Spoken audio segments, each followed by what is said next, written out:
Wabarakatuh. Waalaikumsalam. Saudara-saudaraku sebangsa setanah air yang saya cintai saya banggakan, bertemu lagi dengan Wong Banyumas. Ini di-shooting oleh banyak youtuber dari lereng Gunung Selamat di Banyumas, Jawa Tengah. Alhamdulillah pada malam hari ini, hari Senin malam, tanggal 16 Oktober 2023, kita kedatangan tamu dari keluarga besar Keraton Yogyakarta, yakni Den Dibyo Trah Hamengkubuwono kedua. Betul gitu nih? Ya, Apa kabar? Alhamdulillah. Alhamdulillah. Terima kasih kunjungannya ke Pak Mas. Iya, Pak De. Silaturahmi, Pak De. Terima kasih. Oke, saya kira banyak yang ingin tahu, bertanya tentang ada apa ini? Kok tumben Dibyo sampai ke Banyumas mungkin punya misi tersendiri terkait dengan apa yang memang hari ini sedang kita fokus bicarakan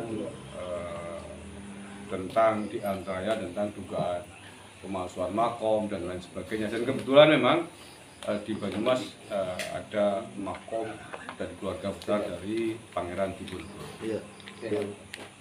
Apakah mungkin terkait dengan itu kan? Ya, sebelumnya Assalamualaikum warahmatullahi wabarakatuh. Salam. Alhamdulillah Allah SWT hantarkan saya ke sini, Pak De. Terima kasih. Dengan selamat, dengan niat saya silaturahmi ya. Silaturahmi, berziarah ya kepada Trah dari Eyang Pangeran Diponegoro. Karena Eyang Diponegoro ini adalah cucu dari Eyang Hamengkubuwono kedua ya.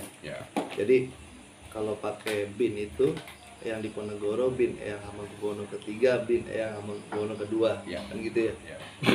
Nah, saya menyikapi itu di beberapa channel YouTube adanya saya bilang manipulatif kali ya.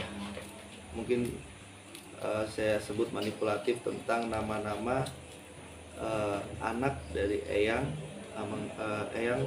Diponegoro ya, yang menjadi bin ini, dan itu bukan hanya di makamnya ya, tetapi melalui internet ya. Kalau bahasanya itu melalui cyber ya. Dari YouTube-nya ada, tadi saya lihat ya, channel YouTube-nya, terus ada dari Google Map-nya, dari Eyang Ali Dipowongso ya. Eyang Ali Dipowongso bin Eyang Diponingrat ya. Diponingrat bin Eyang Pangeran Diponegoro, bin Eyang Hamengkubuwono ketiga, bin Eyang Hamengkubuwono kedua. Jadi ini masih ranah nih, masih satu kamar, rasanya begitu. Ya, jadi maka dari itu saya prihatin sebenarnya, Pak De. Saya prihatin, makanya saya niat kesini ini untuk berziarah ya kan, dan meng-cross check apa benar kan begitu. Dan ternyata ya makam aslinya memang ada di sini ya, di Mersi. Di Mersi ya. Tadi saya berziarah makam Eyang Dipowongso ya. Jadi ini kasusnya nyaris sama dengan Eyang KRT Sumodiningrat kan gitu ya.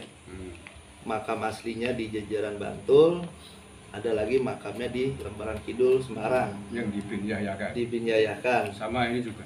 Ya, ini juga binyaya juga ya. Nah, sekarang Eyang Ali Dipowongso makamnya di Banyumas, di mana? Mersi. Sekarang ada juga di Pekalongan. Binyaya. Itu. Jadi ada dua nih. Jadi nyaris sama gitu. Tadi waktu ziarah di makamnya Eyang Ali Dipowongso ketemu siapa aja? Saya ditemani sama beberapa kerabat dari Banyumas gitu aja, dan saya diberi keterangan yang sangat jelas dan sangat valid dari ahli keluarganya juga gitu. Jadi saya nggak habis pikir sebenarnya. Ada pengklaiman, tetapi yang diklaim ini anak cucu turunannya masih ada. Nah, nanti anak cucu turunannya nggak diakui nih, yang diakui malah yang mengaku-ngaku. Ini kalau menurut saya suatu tindakan yang memalukan kali ya. Pemotongan sejarah. Iya.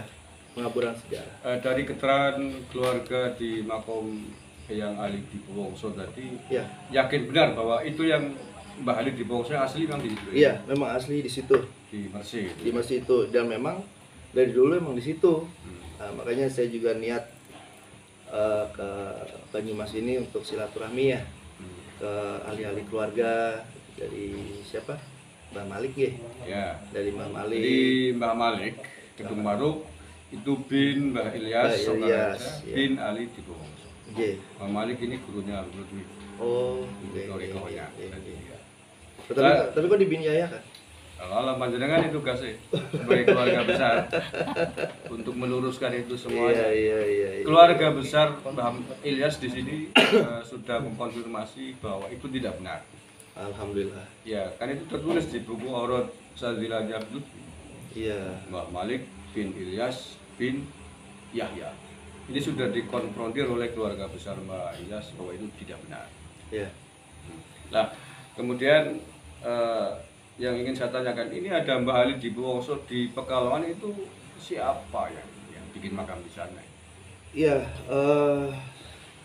Sebenarnya gini, kita perlu mengcross check, ya, mengcross check seperti yang saya jalani dan keluarga besar dari Terah HB2, ada yang dari Terah HB3, ada dari bahkan sampai Terah HB8, HB7 itu yang kita semua bekerja sama ya, saling menginput informasi, bergerak gitu ya.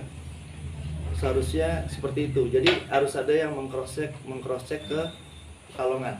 Yeah. Nah, ini benar kan nih? Nah kalau di Jogja, kalau memang ada makam dari keluarga Terah Keraton Jogja dan itu ada lambangnya ya, dan itu tercatat ya di silsilah keluarga besar Keraton Jogja, ada di Serat Rojo Putro, di Serat Kadurejan ya, itu harus izin. Ya. Harus izin sama pihak keraton. Begitu, seperti yang kemarin ditemukan di Gapura makam Eyang Sumodiningrat yang di Semarang.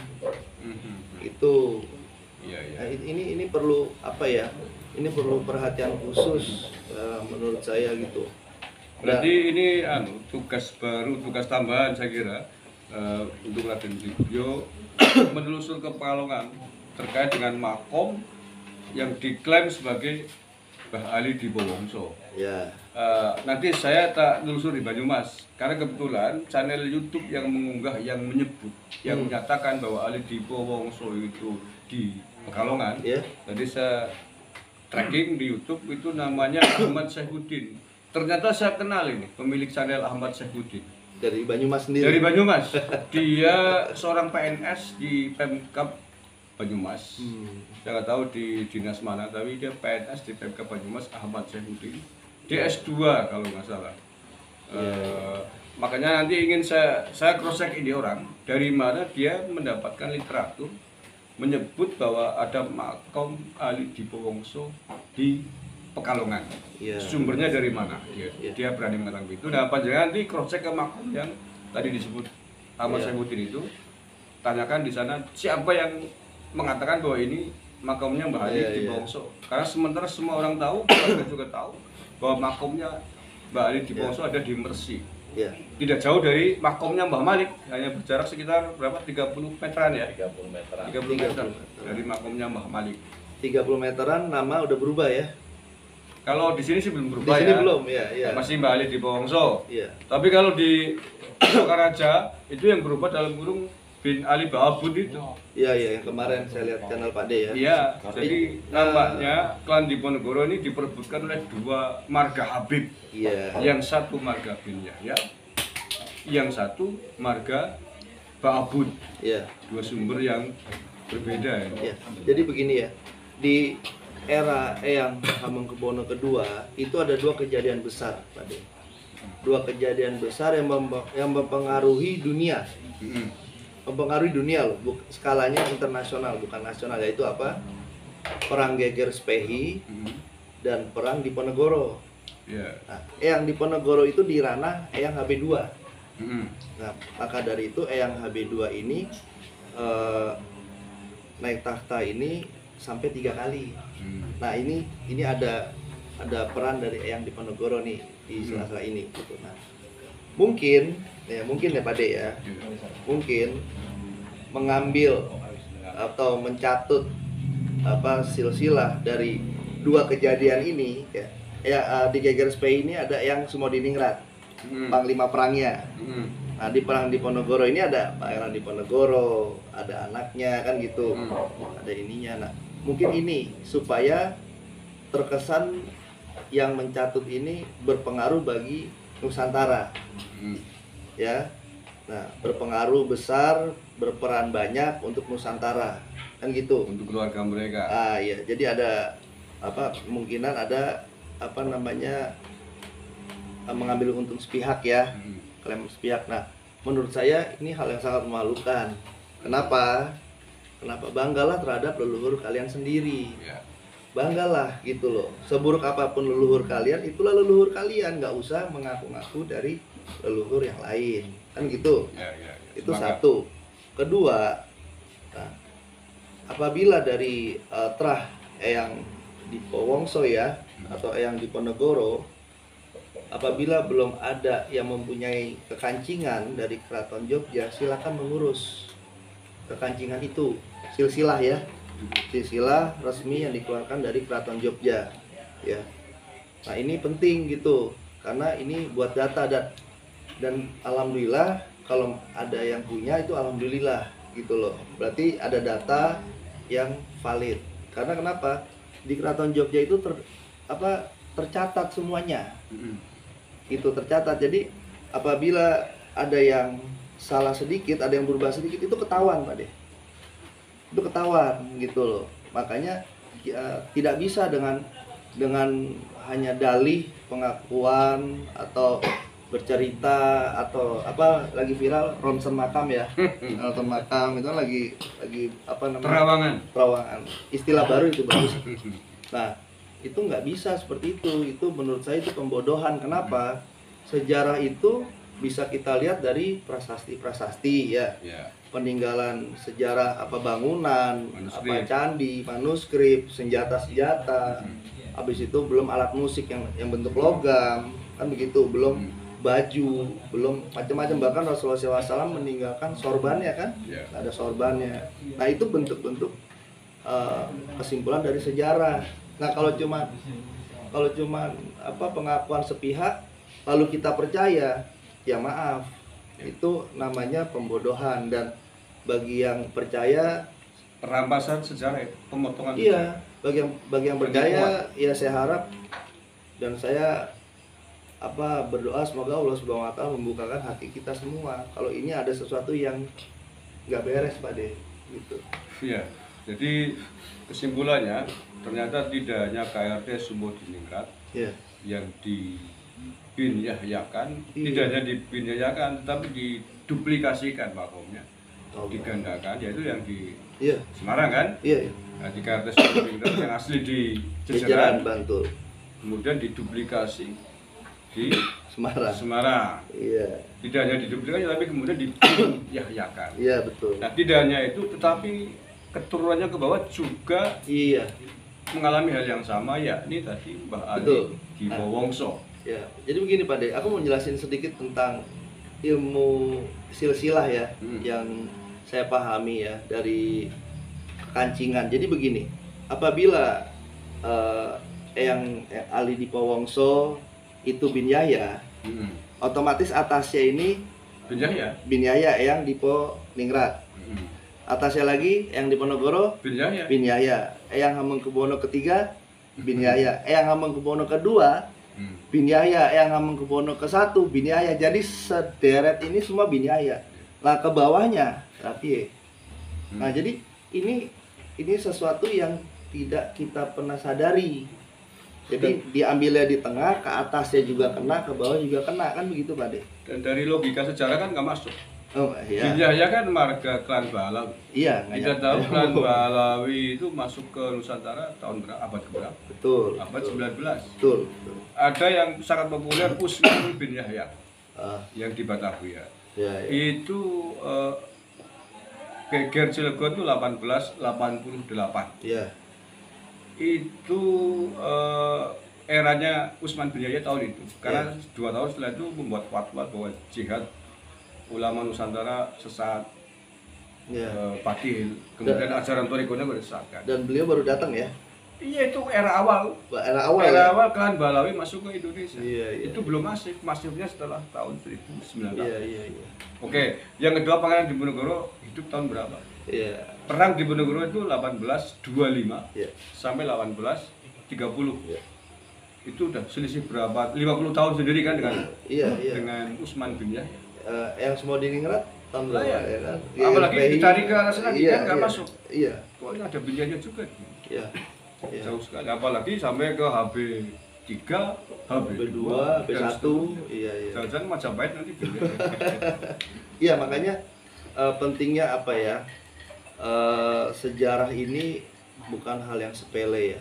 Banyak sekarang yang mungkin yang saya bahasanya bukan meremehkan, mungkin tidak mengetahui apa sejarah leluhur kita, ya kan? Maka pentingnya itu berziarah. Nah, tadi saya berziarah itu ke makam Eyang Dipowongso ya. Ali Dipowongso. Yang Ali Dipowongso itu saya melihat memang itu makam aslinya. Karena kan gini Pak De, ada akademis yang mempunyai ahli tentang ilmu nisan. Itu juga ada.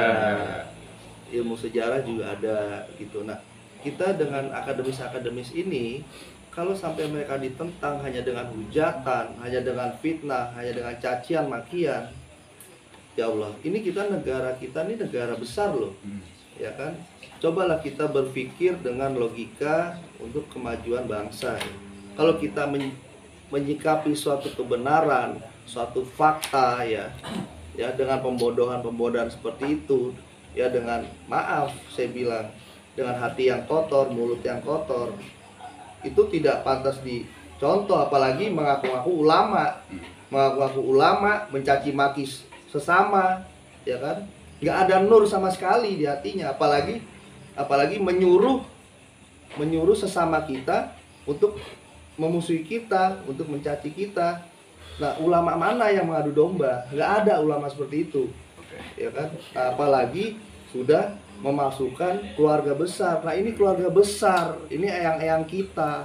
Wajar dong kalau kita marah, ya kan? Maunya mereka apa sebenarnya di sini? Kan begitu. Nah, oleh karena itu terakhir sekali lagi ini tugasnya Dendipyo untuk ke Pekalongan, saya kira. Monggo waktunya kapan untuk menelisik siapa yang menamakan makom itu sebagai ahli Dipowongso. Padahal semua keluarga besar di sini tahu bahwa makomnya Mbak Ali Dipowongso ada di Mersi, di Paruk, di Purwokerto, tidak jauh dari makomnya Mbak Malik. Itu semua keluarga besar tahu semua. Maaf Pak De, berarti Mbak Malik ini gurunya Habib Lutfi. Gurunya Habib Lutfi, guru yang sangat sering disebut oleh beliau. Guru mursyid Thoriko Sadilanya Habib Lutfi adalah Mbak Malik. Kok diakuin nih? Dan jadi bin Yahya ini. Allah alam. Makanya ini keluarga besar di Banyumas juga sebenarnya sedang menunggu klarifikasi dari Pekalongan. Saya juga lagi menunggu Pak De. Bagaimana ceritanya Mbah Malik bin Ilyas menjadi bin Yahya? Ya Allah. Nah, ini belum ada sampai saat ini ya sudah 2 minggu berjalan, belum ada klarifikasi dari Pekalongan. Ini di luar kasus yang di Sukaraja, yang di bin Babutkan. Jadi Mbak Ilyas di bin 2 Habib, 1 bin Yahya, 1 bin Babut. Biasanya instruksi itu instruksinya dari siapa, yang menjalaninya siapa gitu. Nah, itu makanya kalau yang bin Babut sudah kelacak, yang nyuruh atau yang cerita adalah apa? Soebul Faraj katanya. Soebul Faraj, Robito Fatimiyah Jakarta. Saya sudah lacak, saya sudah nemu orangnya. Ternyata orang cukup kontroversial juga, yang namanya Soebul Faraj ini. Satu saat nanti akan saya hubungi, mudah-mudahan bisa tersambung. Nekat ya. Nah kalau yang bin Yahya jelas sumbernya Pekalongan, karena itu dibuka aurat Tarekat Sadilahnya Bu. Ya semoga seluruh rakyat Nusantara peka ya, dan mempunyai keinginan untuk mengungkap ini gitu ya, dan meluruskan sejarah, karena ini sejarah ini bukan untuk kita saja Pak De, Ya, untuk ratusan tahun ke depan, buat anak cucu turunan kita, untuk bangsa dan negara. Untuk bangsa dan negara. Itu Pak De. Oke, terima kasih dan Oke, atas semua ceritanya, semua perjuangannya, mudah-mudahan sukses. Amin, insyaallah Pak De. Dan kita sama-sama berjuang lah. Oke, sama-sama Pak De. Sejarah bangsa dan negara harus kita jaga, tidak boleh kita biarkan siapapun memotong sejarah. Oke. Karena ada pepatah mengatakan jangan sampai kepaten obor. Ya, betul. Karena sejarah itu adalah landasan untuk kita bergerak ke masa depan. Iya. Kalau obornya mati, ke masa depannya Iya. kita nggak Gelap. bisa melihat, gelap. Makanya ini penting. Iya. Terima kasih semuanya. Insya Allah ini sangat bermanfaat. Semakin hari semakin banyak terungkap ada makom-makom yang diduplikasi dan dibinhabibkan. Ya Allah. Terima kasih. Bila taufik walhidayah, walhidayah. Assalamualaikum warahmatullahi wabarakatuh. Waalaikumsalam.